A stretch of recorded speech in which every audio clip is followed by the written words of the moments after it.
자, 오늘 오후에 다 같이 읽으실 성경 말씀은 히브리서 1장 1절에서 4절까지 말씀입니다.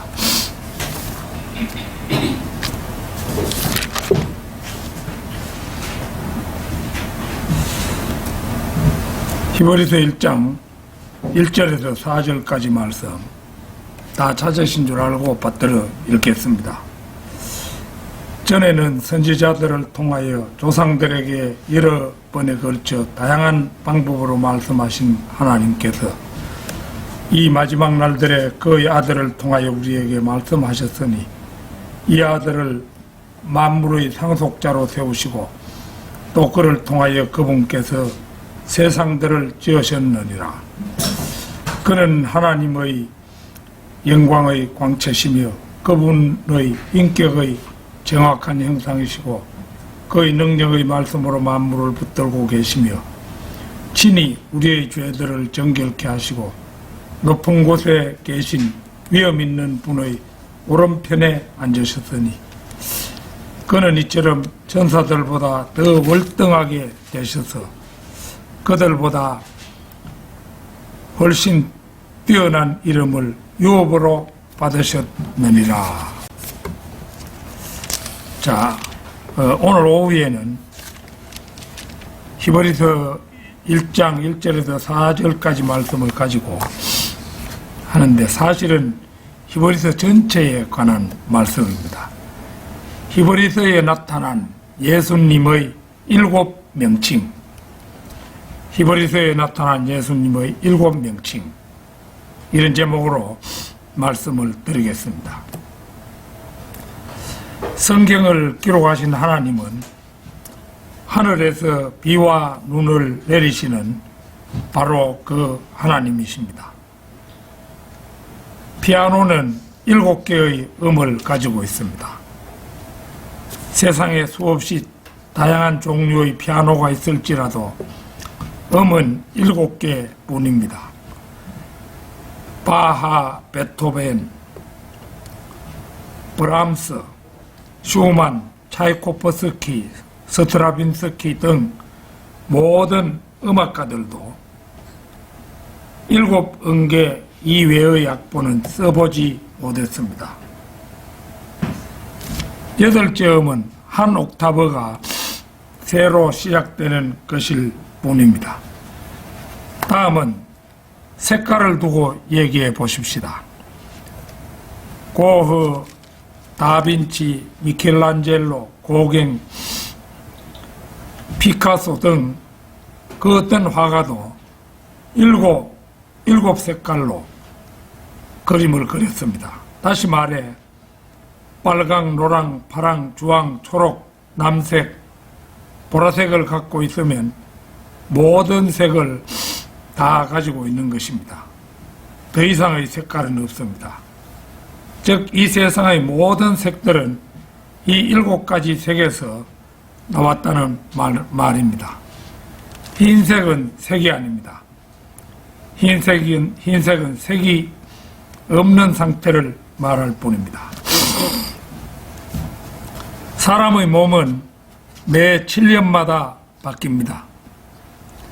우리 몸에 있는 모든 세포는 매 7년마다 다시 만들어집니다. 또한 이 세상에 존재하는 모든 인간은 7개의 지체를 가지고 있습니다. 머리, 눈, 코, 입, 귀, 손, 발 등 모두 7개의 지체를 가지고 있고 이것은 누구도 바꿀 수 없는 불변하는 법칙입니다. 이 외에도 새들의 부화 일수가 대개 7의 배수로 되어 있다는 것은 놀랍습니다. 카나리아 14일, 닭 21일, 청둥오리 28일, 흰꼬리 수리 35일, 독수리 49일이 그것들입니다. 성경에도 7체계는 많습니다. 팔레스타인 늘 일컫는 7교의 명칭, 킹 제임스 성경에서 7번 나오는 여호와, 모세오경에서 예수 그리스도께 주어진 7명칭, 요한계시록의 7교회, 7침례, 7신비, 7심판, 7불침례 등 너무나 많습니다. 우리는 이런 많은 예에서 하나님께서는 7으로 일하신다는 계시를 받습니다. 그래서 저는 오늘 히브리서에 나타난 예수님의 7명칭에 대해서 알아보고자 합니다. 히브리서에 나타난 예수님의 7명칭, 그 첫째는 만물의 상속자입니다.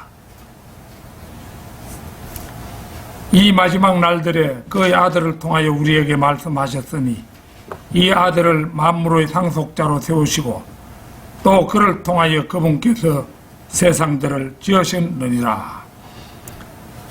상속자란 가문의 대를 잇는 아들을 가리키는데, 이 아들에게는 법적으로 재산 상속권이 부여됩니다. 그 자신이 근본 하나님이시자 유일하신 하나님의 아들이신 예수 그리스도께서는 태초에 하나님께서 지으신 천지 만물의 창조에 참가하셨을 뿐만 아니라 그 천지 만물에 대한 소유권과 통치권을 부여받으셨습니다. 물론 그리스도께서는 인간의 죄를 대속하기 위해 하나님으로서의 신적 영화를 버리시고 얼마 동안 사람이 되시기까지 낮아지셨습니다. 그러나 구속사역을 성취하신 후 부활 성천하셔서 다시 본래의 신적 영광을 회복하심으로 말미암아 만물이 그 발 앞에 복종하게 되었습니다. 그런데 놀라운 사실은 그분에게는 공동 상속자가 있다는 사실입니다. 로마서 8장 17절 찾겠습니다.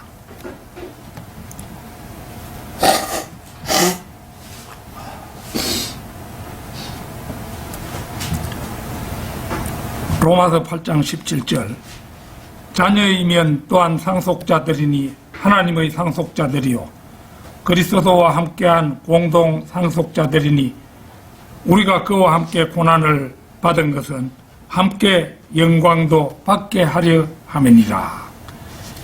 예수 그리스도를 믿고 그분을 구세주로 영접하면 하나님의 아들들, 곧 하나님의 자녀가 되는데, 이들이 바로 예수 그리스도의 공동 상속자들이라는 것입니다.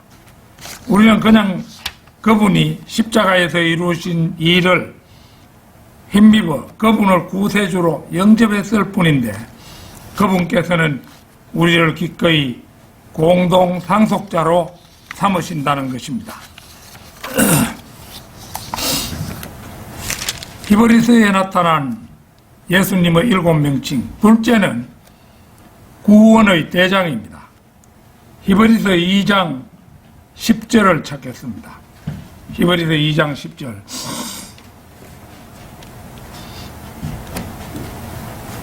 만물을 자신을 위하여 또 자신에 의하여 존재하게 하신 그분께서 많은 아들들을 영광에 들어가게 하시려고 그 고난들을 통하여 그들의 구원의 대장을 온전하게 하신 것은 당연하도다. 예수 그리스도께서는 모든 사람을 위하여 죽으셨습니다. 그러나 모든 사람이 영광에 들어가는 것이 아니라 많은 아들들이 영광에 들어갑니다. 예수 그리스도를 그들의 구원의 대장으로 신뢰하기 때문입니다. 즉 예수 그리스도께서는 모든 사람을 위해 피 흘리셨지만 그분을 구주로 영접하는 사람들만 구원을 받습니다. 즉 구원은 자신의 의지로 예수 그리스도를 구주로 영접할 때만이 가능한 것입니다. 만물을 자신을 위하여 또 자신에 의하여 존재하게 하신 그분께서 많은 아들들을 영광에 들어가게 하시려고 고난들을 통하여 그들의 구원의 대장을 온전하게 하신 것은 당연하도다. 이 말씀은 영광에 들어가는 사람들을 아들들로 묘사합니다. 예수 그리스도를 믿는 사람들을 아들들로 삼으신 후에 그들을 영광으로 들어가게 하십니다.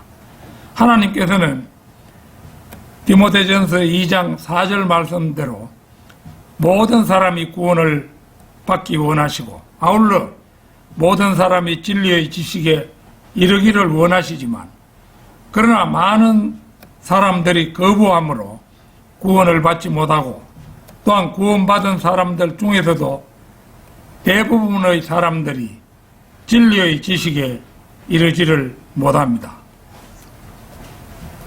고난들을 통하여 그들의 구원의 대장을 온전하게 하신 것은 당연하도다.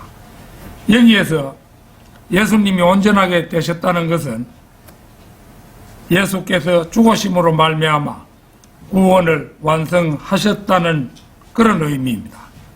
이것은 고난을 통하여 순종을 배워서 이루신 일입니다. 히브리서에 나타난 예수님의 7명칭, 셋째는 사도이며 대제사장입니다. 히브리서 3장 1절 찾겠습니다.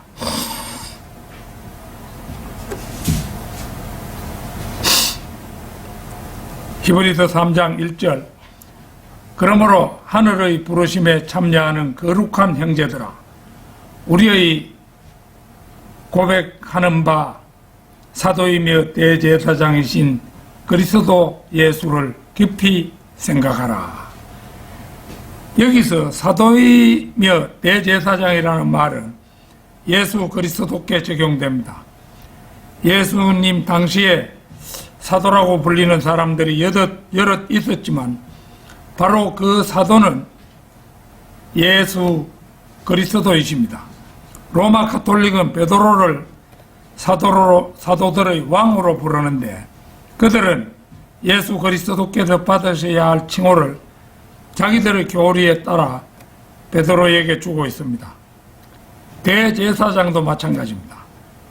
구약에 많은 대제사장들이 있었으나 바로 그 대제사장은 예수 그리스도이십니다. 구약의 대제사장들은 예수 그리스도의 모형일 뿐입니다. 로마 가톨릭은 여기서도 예수님이 받으실 칭호를 찬탈하고 있는데 그들은 자기들의 성직자들을 제사장이라고 부르고 있는 것입니다. 그러나 성경은 분명히 우리 주 예수 그리스도만이 사도이며 대제사장이라고 오직 그분에게만 이 호칭을 드리는 것입니다. 히브리서에 나타난 예수님의 7명칭 그 넷째는 영원한 구원의 권한입니다. 히브리서 5장 8절 9절 찾겠습니다. 히브리서 5장 8절 9절 그가 아들이면서도 고난받은 일들로 순종을 배워서 온전하고 되심으로 자기에게 순종하는 모든 사람에게 영원한 구원의 근원이 되셨고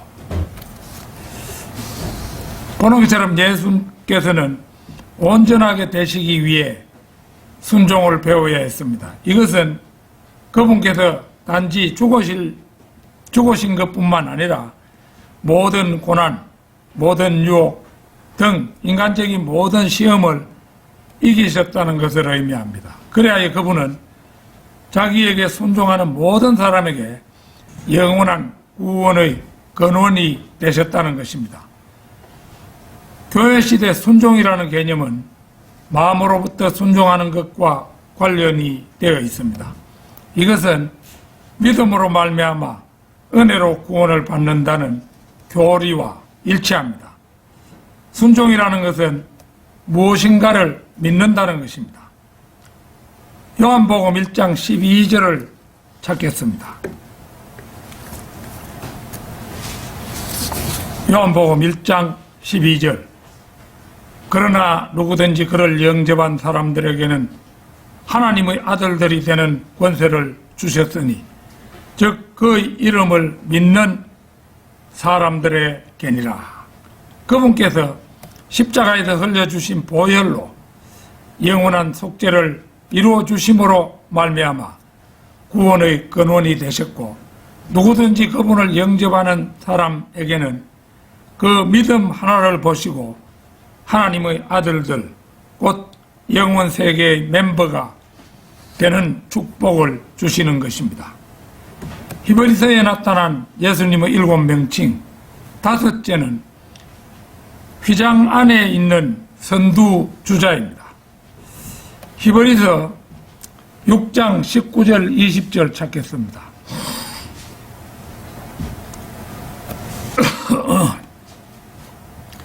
히브리서 6장 19절 20절. 우리가 이 소망을 혼의 닭같이 가졌으니 확실하고 견고한 소망이라. 이로써 우리 혼이 휘장 안에 있는 곳으로 들어가나니 선두주자이신 예수께서도 우리를 위하여 그곳으로 들어가시어 멜키세덱의 계율에 따른 영원한 대제사장이 되셨느니라.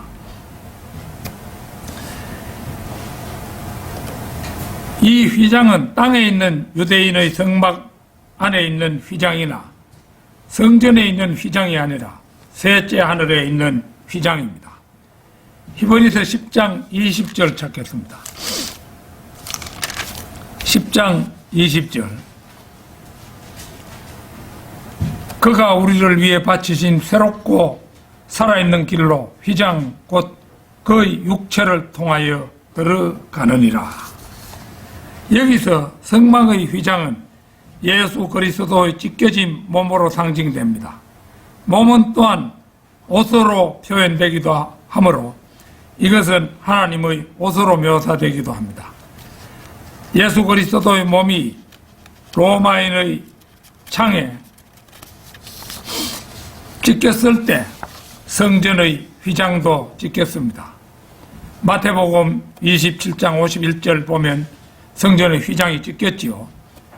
또한 이 휘장은 우주적으로 볼 때 둘째 하늘과 셋째 하늘을 가르는 물청이기도 합니다. 그러므로 이 모형은 분명합니다. 우주의 북쪽 끝에 있는 이 거대한 휘장, 한 변이 1억 마일이나 되지요. 이에 절대 영도로 얼어있어 통로가 생겨나지 않았는데 예수 그리스도로 말미암아 그 절대 영도로 얼어있는 셋째 하늘 휘장에 통과할 구멍이 생긴 것입니다. 이것은 성도들이 하나님이 계신 셋째 하늘로 들어갈 문입니다. 예수님께서는 요한복음 10장 9절에서 나는 그 문이라. 누구든지 나를 통하여 들어가면 구원받을 것이며 또 들어가며 나오며 초장을 찾으리라. 바로 이를 두고 하신 말씀입니다. 예수님께서 십자가에 찢기심으로 거룩한 아버지의 임재에 직접 나가게 하셨을 뿐만 아니라 성도들이 셋째 하늘에 들어갈 수 있는 그 문을 마련해 놓으신 것입니다. 어떤 우주과학자나 천문학자도 그 문이 어디에 있으며 어떻게 그곳에 들어갈 수 있는지 알지 못합니다. 오직 성경대로 믿는 그리스도인들만이 하나님의 말씀을 통해서 그 길과 문에 대해 분명히 말할 수 있는 것입니다. 디도서 2장 13절 한번 찾겠습니다. 디도서 2장 13절.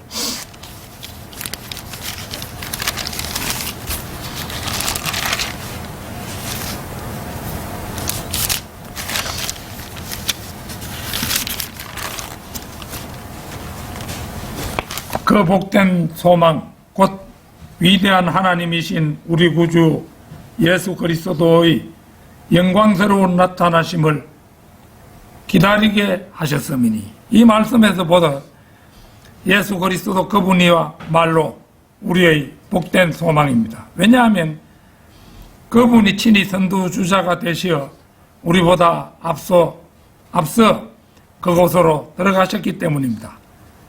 우리는 지금 닻을 가지고 있습니다.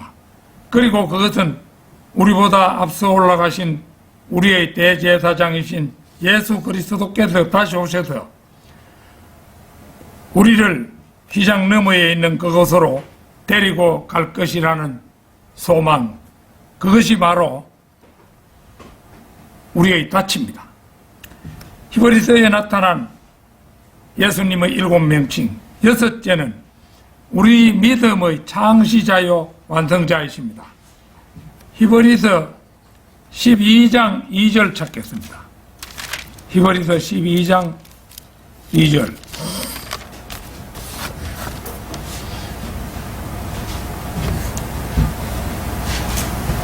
그리고 우리 믿음의 창시자요 완성자이신 예수를 바라보자. 그는 자기 앞에 놓인 즐거움을 위하여 십자가를 견디시고 수치를 개의치 아니하시더니 하나님의 보좌 오른편에 앉으셨느니라. 예수 그리스도께서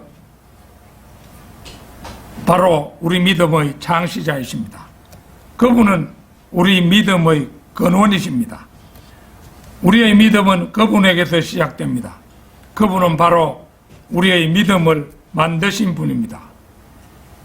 영어 성경 RSV는 그분을 단지 선구자 또는 개척자라고 말합니다. 리빙 바이블은 그분을 단지 믿음의 인도자라고 말합니다. 한글 개역 성경은 믿음의 주라고 말합니다. 그러나 예수 그리스도께서는 단순히 개척자나 인도자가 아니십니다. 그분은 분명히 우리 믿음의 창시자인 것입니다. 그분이 창시자라는 말은 그분이 친히 이 믿음의 경주를 시작하도록 만드신 분이라는 말입니다. 그분이 만드신 분이면서도 친히 이 경주를 앞서 달려가신 분입니다. 더욱이 주님은 우리 믿음의 완성자가 되시기도 합니다. 우리 주님은 우리 앞서 이 경주를 달리셨고 저 경기장 끝에 서서 우리를 기다리고 계십니다. 이 경주가 인내가 필요할 만큼 힘들었지만 주님께서는 이미 인내로 승리해 놓으셨습니다. 이 경주에 비록 조롱과 질책이 있었지만 주님은 그 수치를 개의치 않으시고 그 끝에 있는 즐거움을 바라보시면서 우리를 위해 승리자가 되셨습니다. 그분은 인내를 필요로 하는 여러 가지 경주에서 모두 승리하셨습니다. 죽음의 시험을 인내로 견디셨고 배고픔과 목마름과 슬픔과 고통과 죽음 자체에 대한 이 모든 시험을 인내로 이기셨습니다. 그분은 여러 가지 경주에서 승리하셨으므로 많은 멸류관을 받으셨고 그래서 그분이 이 땅에 다시 돌아오실 때에는 많은 왕관들을 쓰고 계시게 될 것입니다. 우리 앞을 달려가신 이 왕께서 친히 저 끝에 서시어 우리를 보고 어서 오라고 손짓하시며 응원하고 계십니다. 어찌 우리가 낙심하여 주저앉아 있을 수 있겠습니까? 히브리서에 나타난 예수님의 7명칭, 그 7째는 새 언약의 중보자이시라는 것입니다. 유카비넨트 그렇게 말하는데요. 히브리서 12장 24절 찾겠습니다.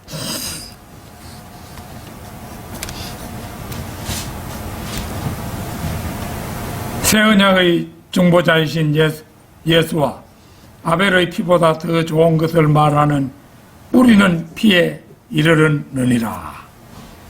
예수님은 피로 맺은 새 언약, 뉴테스트먼트의 중보자이십니다. 이것은 신약 성도들에게 해당되는 언약입니다. 그러나 그분이 새 언약의 중보자라고 말하는 것은 이스라엘 집과 유다 집과 앞으로 맺을 새 언약의 중보자라는 의미도 됩니다. 이러한 요소들로 보아 이 문맥은 신약 성도들과 환란 성도들에게 다 적용될 수 있는 말씀입니다.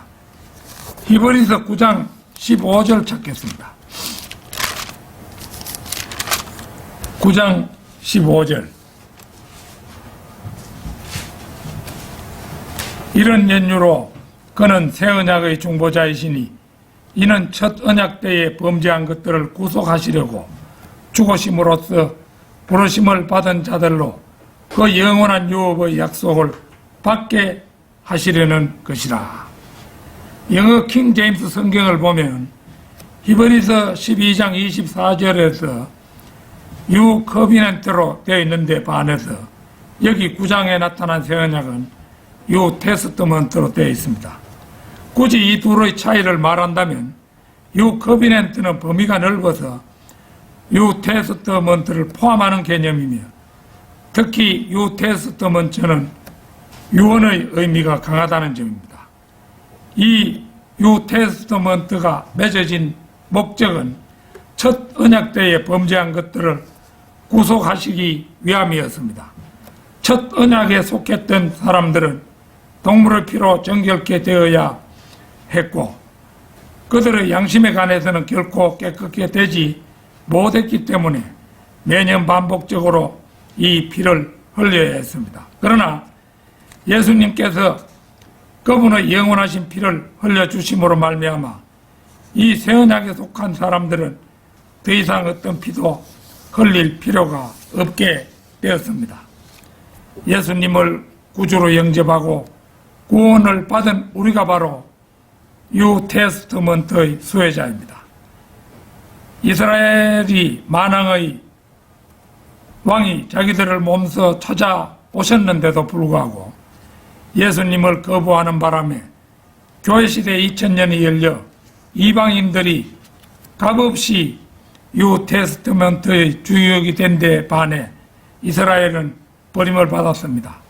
그러나 이스라엘도 대환란 때 새 언약 곧 뉴 커비넌트의 주인공이 됩니다. 히브리서 8장 8절이 그 사실을 말해주고 있습니다. 8장 8절 확인해 보겠습니다.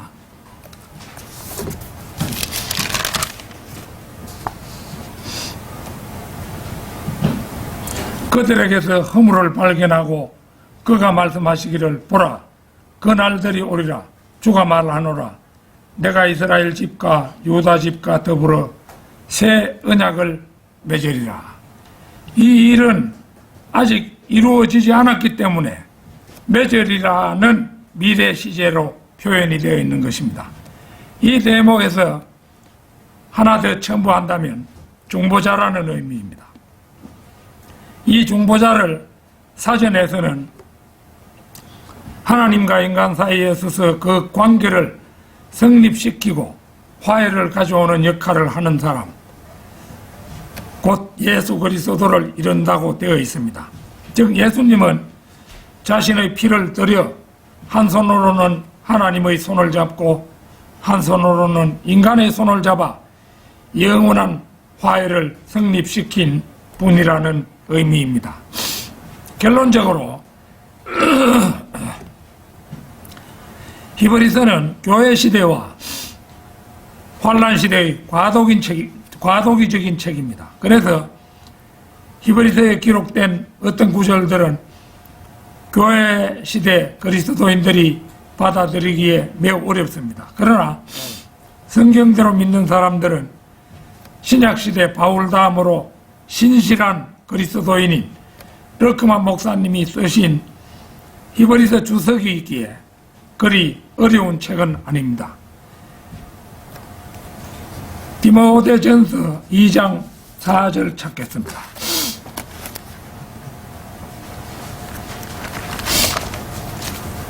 (2장 4절) 하나님께서는 모든 사람이 구원을 받고 진리의 지식에 이르기를 원하시느니라. 우리는 구원을 받았지만 아직 진리의 지식에는 이르지는 못했습니다. 주님 안에 숨겨진 귀한 보배는 모두 말씀 안에 숨겨져 있습니다. 아무쪼록 우리 경주 성경 침례교회 성도들과 오늘 이 설교를 듣는 모든 사람들은 말씀을 음식보다 더 귀히 여겨 천만 황금보다 더 귀중한 진리의 지식의 주인이 되시기를 바람하지 않습니다. 다 같이 기도드리겠습니다.